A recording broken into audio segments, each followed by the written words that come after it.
Welcome to Jagannadh kitchen. ఈరోజు నేను మోమోస్ చూపిస్తున్నానండి. వీటికి కావాల్సిన పదార్థాలు: carrot, cabbage, capsicum, paneer, chilli, corn అండి, స్వీట్ కార్న్, కొరియండర్.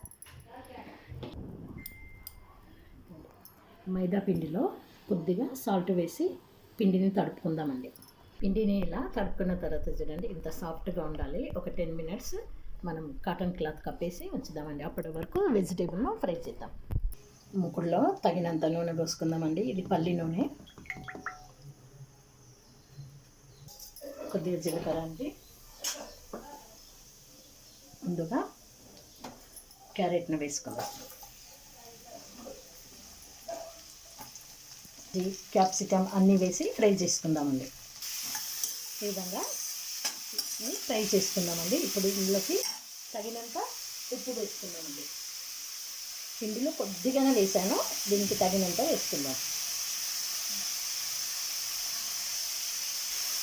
కలర్ గురించి పసుపు వేసుకుందామండి. కొద్దిగా పొడి పిండి వేసి ఇప్పుడు చపాతీని చేసుకుందామండి.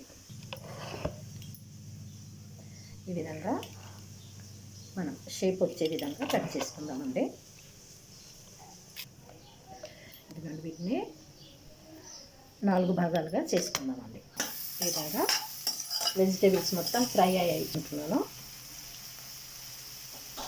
ఈ విధంగా ఫ్రై చేసుకున్న తర్వాత అండి, ఇందులో మీకు నచ్చింది మ్యాగీ మసాలా వేసుకోండి, మీకు ఇష్టం వచ్చిన మసాలా వేయండి. నేను వేయడం లేదు, ఎందుకంటే అందులో గార్లిక్ ఉంటుంది కనుక వేయడం లేదు. తగినంత కారం వేసుకోవాలండి. వేసుకొని ఒక్కసారి కలుపుకుందామండి. వెజిటేబుల్స్ అన్నీ ఈ విధంగా వేసి ఈ విధంగా మడత పెడదాం. చూడండి, ఈ విధంగా